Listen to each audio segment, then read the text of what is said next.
Good afternoon, guys. Thanks for watching this video, as this is your midweek video, an update in the middle of week 6. I truly believe, after kind of reading ahead a couple days just to see where we are, that this may be the most interesting and one of the most fun weeks that we will read through all year long as we read through each week in the Bible. We've read through so far in the Bible, we read through kind of the eras of time.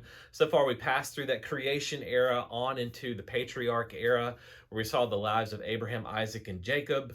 Then we moved on this week. We're moving into the Exodus era, that third era out of the 14 in the timeline of the Bible.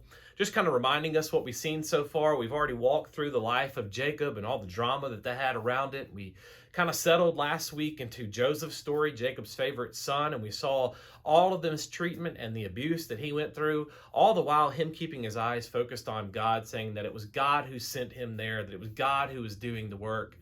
For God's glory and eventually and honestly for Joseph and his brothers' good. We kind of continued to walk through Joseph's life as his whole family moved there to Egypt with him settling in the land of Goshen. The family is reunited and they kind of walk through this horrible famine together, which leads us into the reading this week, which is week 6, as we started on this last Sunday, finishing out the book of Genesis, reading Genesis 48 through 50, then beginning in the book of Exodus, reading 1 through 18, which you'll read chapter 18 on Saturday night before service on Sunday morning.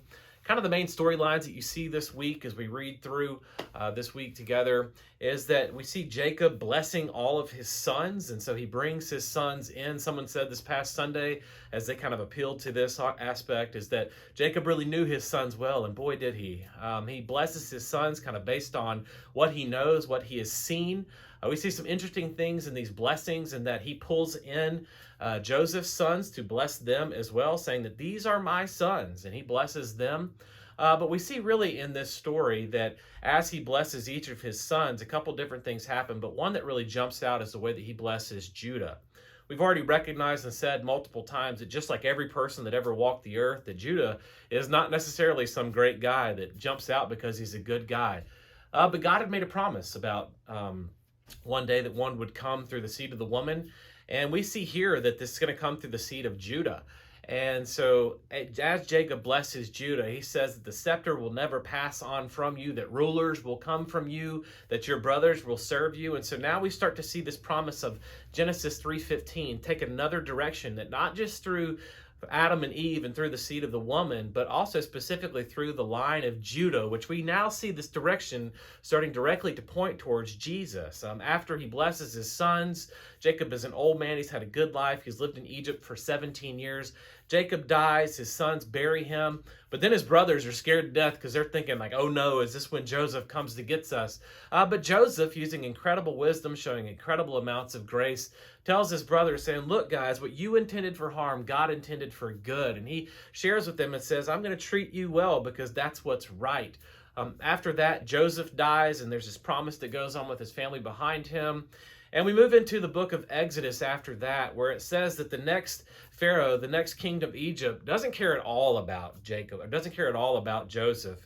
And some of our English readings say that he didn't know the story, or he'd never heard the story. And the likelihood of that happening in that type of culture is not likely. And the actual reading of the Hebrews says that he just didn't care at all. He didn't like Joseph, and so he wasn't going to treat Joseph's people special because of the memory of Joseph. And so we see this new king, this new Pharaoh that doesn't care at all about Joseph, doesn't care about his people, doesn't value them. As a matter of fact, he's quite scared of them. And so he starts to kind of squeeze them and push down on them and mistreat them. Last week I appealed to what the promise that God made to Abraham in Genesis chapter 3, that one day his people were going to be taken to a land and mistreated. And so you're seeing this promise of God starting to come to fruition right here. And so the Egyptians are starting to crush on the Hebrew people who settled in their land. They're multiplying in droves like God said they would. But they're scared to death, and so they take them up as slaves and mistreat them and make them build their big cities and their pyramids and all those other things. And in the middle of this mistreatment, kind of this baby of promise is born. He's a beautiful boy. He's born to two of the Hebrews there, and he later gets a name that we know as Moses. And his mother just can't take it to think that her son is going to be murdered like all the other little boys are being murdered in Egypt there, all the other Hebrew boys. And so she puts him in a basket, covers it with pitch, sails it down the Nile River, and through kind of the compassion that God puts in the heart of Pharaoh's daughter, she snatches this baby from the river, adopts him to herself, and says, I'm going to name him from the water Moses. And so God has aligned this whole situation. Overlooking this process is the sister of the baby, Miriam. And she comes to Pharaoh's daughter and says, would you like me to find one of the Hebrew women to take care of this new little baby? And Pharaoh's daughter says, that sounds like a great idea. Go and find a Hebrew woman to take care of this baby, and I'll pay for it. And so Miriam goes back to her and Moses' own mother and lets her be the one that kind of nourishes and raises Moses to a time when he understands his culture, understands being a Hebrew, all these things. And eventually he is sent back to live in the household of Pharaoh. So now he has understood the Hebrew culture, and he's now understanding who he is, but he's also understanding the Egyptian culture and getting a lot of knowledge and all sorts of things like this. And so we see kind of this first 40 years of Moses' life in Egypt. After that, Moses has to take things into his own hands, and he slays an Egyptian and tries to stop a fight between the two Hebrews and realizes he's caught committing murder. And so after 40 years, he flees to the backside of the desert. We see his 40 years in the desert as a shepherd as he lives and marries the daughter of Jethro. And he's just kind of being a good and faithful shepherd there. And one day he's off chasing one of his sheep who's wandered off, and he sees this incredible vision of a bush on fire but not burning up. And this is God who is manifesting in the form of this bush, who tells Moses to take off his shoes because where he stands is holy ground. Incredibly beautiful story there. And he tells Moses that he's going to use him despite all of his failings, all of his weaknesses, all of his failures, all of his history. He says, I'm using you because I want to use you. And Moses gives him all these lame excuses, and they don't work because God says, I've chosen you and you're going to be the one. And so he sends him back. He's got all things prepared that Moses' own brother Aaron is on the way to meet him. And Moses says, what if they don't believe me? What am I supposed to tell them that your name is? And God says, tell them that my name is Yahweh, I am. And Moses goes on further, says, what if they don't believe it's really you? And so he gives Moses these signs, and Moses moves on and he says, look, he says, Pharaoh's heart is hard. I'm going to show him all of my power and perform all of these terrible things for the Egyptians, these plagues, so that they will know. And then we see that statement over and over and over, showing God's goodness. That God brings all of these plagues towards the Egyptians so that Moses might know that he is Lord, so that the Hebrews might know that he is Lord, so that the Egyptians might know that he is Lord, even so that Pharaoh might know that he is Lord. God has a desire for all the nations and every person to know that he is Lord. And so we go through all of these plagues, and you will read those throughout the week. It's interesting to see that every one of those plagues is focused at and against one of the Egyptian gods. The god of the Nile, God strikes the Nile. The god of the sun, God strikes the sun, and so on and so on. And even with the god of the firstborn son of the Pharaoh, who is raised to be the god of the Egyptians. And this is a heartbreaking story, but we see that God comes in and prepares the Israelites and tells them that the death angel is going to come over that night, and that they have to take this lamb and sacrifice it, of course, pointing towards Jesus, and put the blood over the doors. And as the death angel passes over, that he will see that death has already come to this home, and that he will pass over their homes. And so in all the households of the Egyptians, the firstborn of every family and every animal died that night, but none of the Israelites lost any of their family members or any of their animals, because God saw that they were covered with the blood of the innocent. Remember, this is what we studied on early in Genesis, that the shedding of the blood of the innocent on behalf of the guilty. And so he institutes this idea of the Passover and says it will be a continued celebration for all the years of the Israelites. And we see this factor into the story of Jesus later on. After this, the Pharaoh comes to Moses and doesn't just say, hey, you can go. He says, get out. But interesting, though, as they start to pack up their stuff and prepare for the Exodus, it says that all the Egyptians' hearts are turned in favor towards the Israelites and towards Moses, even after they've all lost firstborn children and their animals. And they start to shower the Israelites with gifts that we will see how these gifts come into play here shortly. But all this is just the promise that God has given, saying that I will pillage that nation for what they do to you for those 400 years. And so God is setting them free. He's giving them prosperity through their former persecutors. He sends them out. And then they go out, and we see that they get to this point where they're now leaving Egypt, but they get to this massive sea, the Red Sea, that they can't possibly pass over. But in an incredible show of power and really God just showing up for them, that he parts the waters they go through. And then kind of the rest of the reading this week is what we see is that God shows up in multiple types of miracles. We know that God shows up in the miracle of protection. He protects them from the Egyptians who try to follow them through the Red Sea. He smites them and takes care of them. Later, the Amalekites come, but the miracle of protection is there. We see the miracle of path or guide that God gives them and shows them a path through the Red Sea and a guide through the desert as they go. We see kind of the miracle of providence as God gives them the manna and the quail from the sky and from nowhere. And that God gives them the miracle of providence of water from a rock.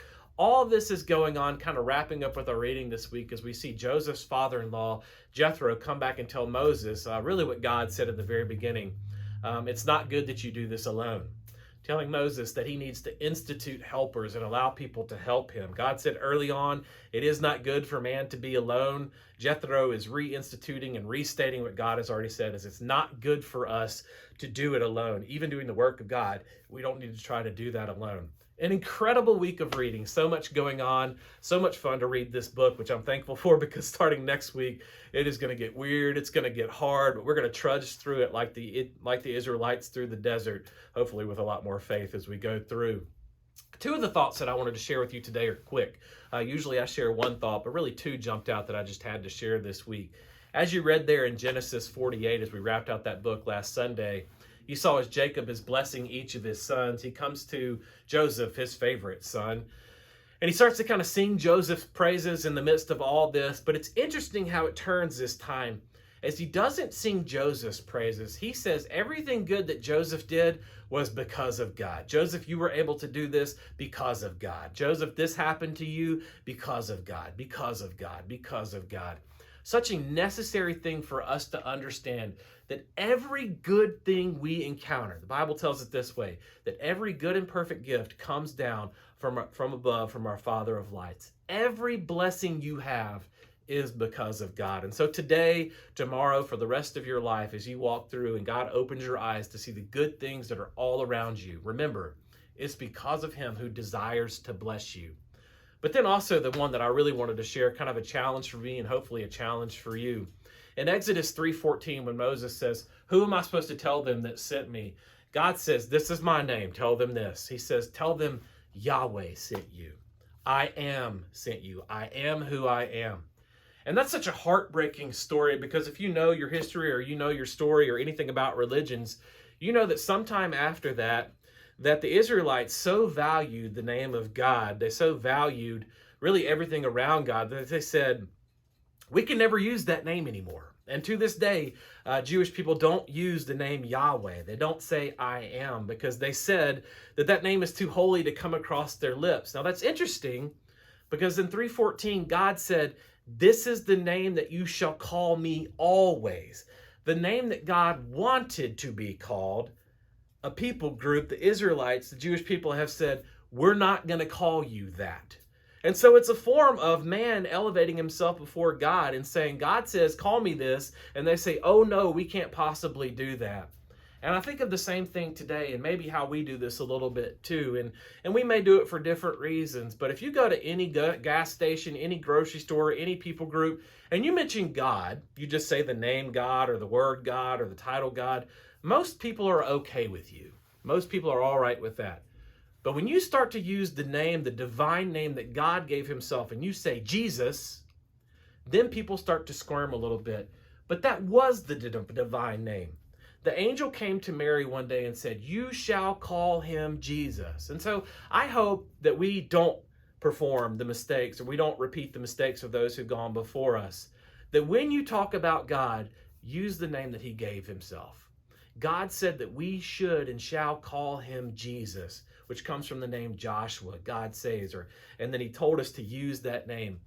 use the name Jesus. It's the name that we were given to use of our God who came and settled on earth to die for our sins, to defeat death so that we could be with him forever and know him in a personal way. Guys, I hope you're enjoying this week. Keep on digging through the scriptures. It is a rich week of beautiful truths. Look for things repeated in the scriptures. Look for lines that are said over and over. Look for promises that are revealed, promises that are kept, and all these things. Guys, it's been such a wonderful journey through the book so far with you. Keep on going as we now find ourselves in the Exodus era. It's going to be so good as we learn more about the God that loves us, the God who came to save us, as we read his word together. Guys, I love you. I'll see you Sunday morning at 9 o'clock. Bring your questions, bring your insights. Let's continue to dig deeper into the word together. I'll see you then. Bye-bye.